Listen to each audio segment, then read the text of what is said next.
नमस्कार, आप देख रहे हैं न्यूज़ 8। मणिपुर में 2 हफ्ते की शांति के बाद फिर से हिंसा की घटना सामने आई है। मणिपुर के उखरूल जिले में हुई हिंसा में 3 लोगों की मौत हो गई। थोवाई गांव में 2 समुदायों के बीच भारी गोलीबारी हुई, जिसमें 3 ग्रामीणों की मौत हो गई।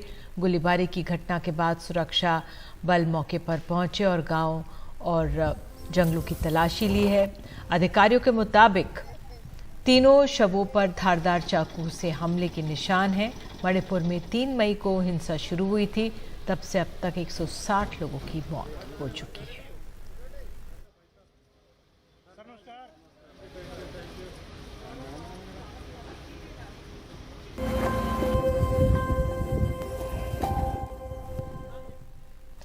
जम्मू कश्मीर में बड़ी संख्या में युवा ड्रग्स की लत के शिकार होते जा रहे हैं। मार्च 2023 तक घाटी में नशे की लत के मरीजों की संख्या में आप बता दें 1 साल में 75% बढ़कर 41,110 हो गई है। हाल ये है कि श्रीनगर के डी एडिक्शन सेंटर में हर 12 मिनट में एक ड्रग्स का मरीज पहुंच रहा है। श्रीनगर से नजीर मसूदी की रिपोर्ट।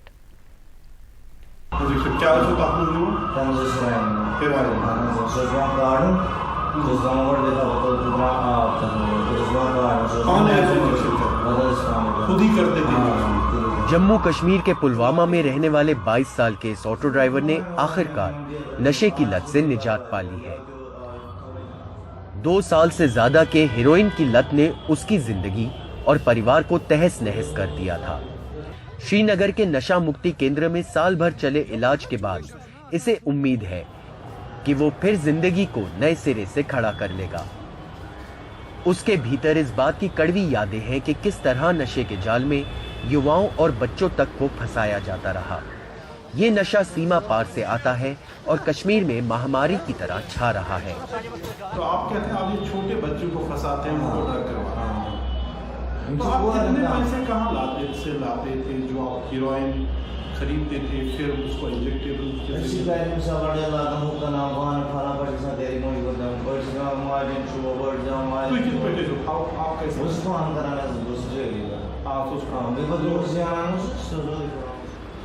पाकिस्तान से नशे की तस्करी अब सरकार के लिए एक बड़ी चुनौती बन गई है। पुलिस कहती है कि ड्रग्स के पैसे का इस्तेमाल आतंकवाद के लिए किया जा रहा है।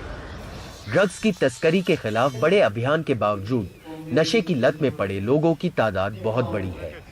इस एक नशा मुक्ति केंद्र में डॉक्टर बताते हैं कि 5 साल पहले 5 मरीज रोज आते थे, अब 150 रोज आ रहे हैं। 5-6 साल पहले हमारे पास जो पेशेंट्स आते थे वो 5 या 6 होते थे। अब क्या हुआ, अब हमें अलग से ओपीडी करनी पड़ रही है और हमारा जो पेशेंट लोड है, डेली पेशेंट लोड 150 to 170। वो किस तरह के ड्रग्स इस्तेमाल कर रहे हैं? ज़्यादातर जो हमारे पास पेशेंट्स आते हैं वो इंजेक्शन कर रही हैं और तो सबसे खतरनाक। बीते 1 साल में जम्मू कश्मीर पुलिस ने 2700 ड्रग्स बेचने वालों को गिरफ्तार किया है और 1850 एफआईआर दर्ज की है। पुलिस के मुताबिक ये आतंकवाद से ज्यादा बड़ी चुनौती है। आज मिलिटेंसी की चुनौती उतनी बड़ी नहीं है जितनी बड़ी चुनौती ड्रग्स की है। आज अगर संभले नहीं तो कल को बच्चे इस लायक होंगे नहीं। मार्च 2021 में पहली बार यह सुराग मिला कि नशे का पैसा आतंकवाद की मदद में जा रहा है। तब एनआईए ने जम्मू कश्मीर में एक ड्रग सिंडिकेट का खुलासा किया था। जांच के बाद एलओसी के पास तैनात एक बीएसएफ ऑफिसर की गिरफ्तारी भी हुई थी। सांबा जिले में एक बीएसएफ ऑफिसर के घर से एनआईए को 91 लाख रुपए मिले, जिसका इस्तेमाल लश्कर और हिजबुल मुजाहिदीन के आतंकवादियों को पैसा देने में होना था। नशे ने कश्मीर को घेरा हुआ है। पाकिस्तान से आ रहे ड्रग्स एक पूरी नस्ल को खराब कर रही है। अस्पतालों में पेशेंटों का आना दिन ब दिन बढ़ रहा है। पुलिस का कहना है कि पिछले 1 साल से उन्होंने जो ऑपरेशन है ड्रग ट्रैफिकिंग और ड्रग अब्यूज़ के खिलाफ काफ़ी बढ़ा दिए हैं, क्योंकि उनका ये भी मानना है कि ड्रग्स मिलिटेंसी से ज़्यादा बड़ा चहेज बन रहा है। श्रीनगर से नजीर मसूदी, एनडीटीवी इंडिया के लिए। और एनडीटीवी से बात करते हुए जम्मू कश्मीर के डीजीपी दिलबाग सिंह ने कहा है कि पाकिस्तान नार्को टेरर मॉड्यूल चला रहा है। मिलिटेंसी जब खत्म होने पे आ रही है तो नार्को का और नार्को टेरर का नेक्सस जो पाकिस्तान की एजेंसीज उसको तेज करने की, ताक में तेज करने की कोशिश में है। अभी भी ये प्रॉब्लम काफी गंभीर है, मगर हम लोग एडमिनिस्ट्रेशन की तरफ से, पुलिस की तरफ से बहुत सख्त कार्रवाई अपनी तरफ से कर रहे हैं। पिछले साल 2000 से ज्यादा FIRs लगे, 3000 से ज्यादा लोग गिरफ्तार किए गए थे, और इस साल अभी तक 1600 से ज्यादा पर्चे लग चुके हैं और 2200 से ज्यादा लोग जो हैं केस में गिरफ्तार किए जा चुके हैं। इस साल का ही अगर देखें तो कोई 20 के करीब ऐसे केस हैं जो नार्को टेरर मॉड्यूल्स के जरिए से जम्मू कश्मीर पुलिस ने बस्ट किए हैं, जिसमें नारकोटिक्स का पैसा टेररिज्म को फंड करने के लिए इस्तेमाल करने की पाकिस्तान की एजेंसी की कोशिश है। हम लोग काफी सख्ती से इस सब्जेक्ट के ऊपर काम कर रहे हैं। अब आगे बढ़ते हैं। बिहार के अररिया के रानीगंज में एक दैनिक अखबार के रिपोर्टर विमल कुमार यादव की आज सुबह बदमाशों ने गोली मारकर हत्या कर दी। विमल 2 साल पहले अपने भाई की हत्या के मामले में मुख्य गवाह थे। पुलिस के मुताबिक उन्हीं अपराधियों ने विमल की भी हत्या की। अररिया का रानीगंज कस्बा।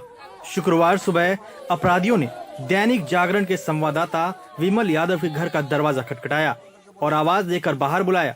उनसे बाहर आते ही उन्हें गोली मार दी।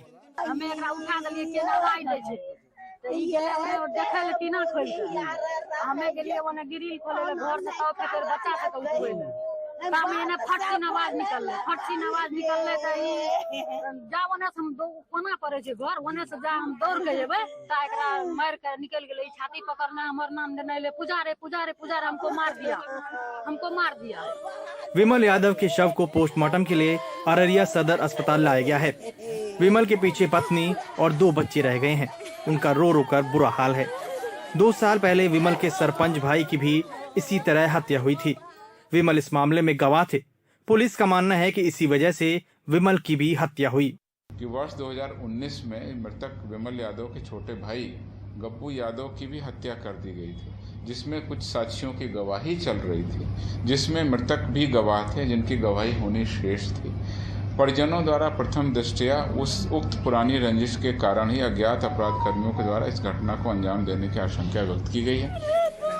पुलिस का कहना है कि विमल के भाई की हत्या का मुख्य आरोपी 2 दिनों पहले ही जेल से रिहा हुआ था और उन्हें लगातार धमकी मिल रही थी, लेकिन उन्होंने इस संबंध में पुलिस को न जानकारी दी न सुरक्षा की कभी मांग की। लेकिन फिलहाल इस मामले में अब राजनीति तेज हो गई है। चाचा भतीजे की सरकार हो रही है, लोगों पर लगातार अत्याचार।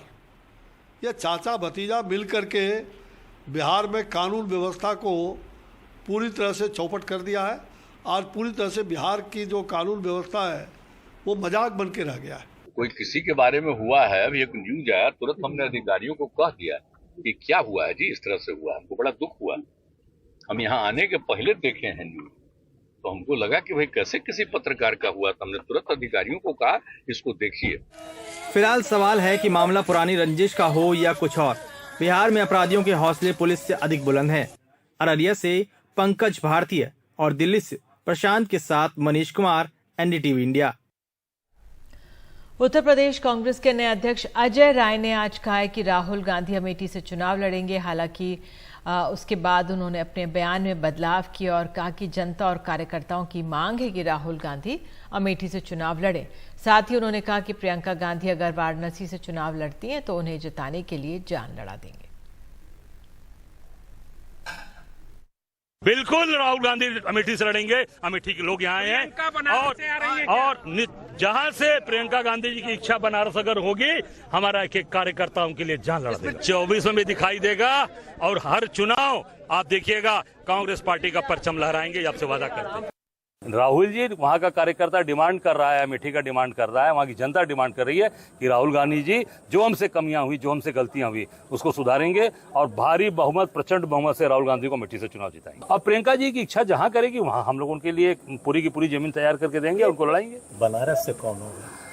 बनारस से भी तो मैं सामने खड़ा हूँ आपके। और बिहार में बीजेपी ने 2024 के लोकसभा चुनावों के सभी 40 पर लड़ने के लिए अपनी चुनावी रणनीति तकरीबन तय कर ली है। अपने सहयोगी दलों के साथ सीटों के तालमेल का फॉर्मूला भी बीजेपी ने तय किया है। तो बीजेपी का मिशन बिहार क्या है, उसके हिसाब से 2024 लोकसभा चुनाव में कम से कम 35 सीट जीतने का लक्ष्य है। सहयोगी दलों के साथ सीट शेयरिंग का फॉर्मूला लगभग तय है। 30 सीट पर चुनाव लड़ सकती है बीजेपी। चिराग पासवान, पशुपति पारस 6 सीट पर लड़ सकते हैं चुनाव। हाजीपुर सीट का फैसला दोनों नेता मिलकर करेंगे। अगर चिराग पशुपति नहीं सुलझा पाए तो बीजेपी फिर फैसला करेगी। उपेंद्र कुशवाहा 2 सीट, जीतन राम मांझी 1 सीट पर लड़ेंगे चुनाव। जेडीयू के भी 5 से 6 नेताओं से संपर्क में है बीजेपी। दूसरे दल से बीजेपी में आने वाले नेताओं को भी टिकट संभव है। कुछ मौजूदा बीजेपी सांसदों के कटेंगे टिकट, कुछ के सीट बदलेंगे और मालदा और किशनगंज सीट पर कड़े मुकाबले का अनुमान है। नालंदा। और अब आप खबर शिमला से जुड़ी हुई। शिमला में भारी बारिश और भूस्खलन से तबाही का मंजर देखने को मिल रहा है। कई जगह सड़कें बह गई हैं। परिमल कुमार की रिपोर्ट। जिस शिमला के शिव मंदिर के पास हैं, ठीक वहीं पर उसके ऊपर कालका शिमला का वो ट्रैक है जो फिलहाल हैंगिंग है। जो हमारे सहयोगी हैं सुदीश, वो आपको दिखाएंगे। कल हमने दिखाया था कि कैसे वहाँ पर ट्रैक है, लेकिन नीचे से अब ऊपर देखिए कि ट्रैक के नीचे की जो ज़मीन है, पूरा बेस है, वो खिसक गया है और यहाँ पर ये ट्रैक बिल्कुल हैंगिंग है। इन्हीं ट्रैक की पटरियों पर कभी कालका शिमला की जो टॉय ट्रेन है वो दौड़ती थी, लेकिन आज वो हैंगिंग है। और आप देखिए कि कैसे सैलाब और पूरा मलबा जो है नीचे आया। उसके बाद जो है ठीक यहीं पर शिव मंदिर था और शिव मंदिर के आसपास आप देखिए कि किस तरीके से रिलीफ और रेस्क्यू ऑपरेशन को अंजाम दिया जा रहा है। और यहाँ पर भी कोशिश की जा रही है कि लोगों को तलाशा जा सके, जो लोग अंदर दबे होने की जिनकी आशंका है। फिर एक बार कहेंगे सुदीश को कि अगर ट्रैक पर धीरे धीरे अगर ऊपर जाएं तो ये हम समझा पाएंगे कि किस तरीके से उसके अंदर का जो बेस है, ट्रैक के अंदर का बेस, वो चला गया। और इसको बनाने में अब करीब पूरे ट्रैक की मरम्मत में करीब 15 करोड़ का खर्च आएगा। सितंबर 10 तक का वक्त मुकर्रर किया गया है जब ये ट्रैक पूरी तरीके से दुरुस्त हो पाएगा। और ये अपने आप में वर्ल्ड हेरिटेज लाइन की कैटेगरी में है। ये पूरा जो ट्रैक है 19 स्टेशन है इस पे, कालका से शिमला से लेकर, और ये समर हिल के पास का ये वाक़या है जहाँ पे आप लोग ट्रैक देख पा रहे होंगे। तो कोशिश और कवायद हर जगह चल रही है कि चीज़ें दुरुस्त हो पाए, चीज़ें पटरी पर आ पाएँ। हिमाचल प्रदेश के शिमला से कैमरा पर्सन सुदेश कुमार राम के साथ परिमल कुमार, एनडीटीवी इंडिया। और इसी के साथ न्यूज़ 8 में इतना ही। खबरों का सिलसिला एनडीटीवी इंडिया पर जारी रहेगा। नमस्कार।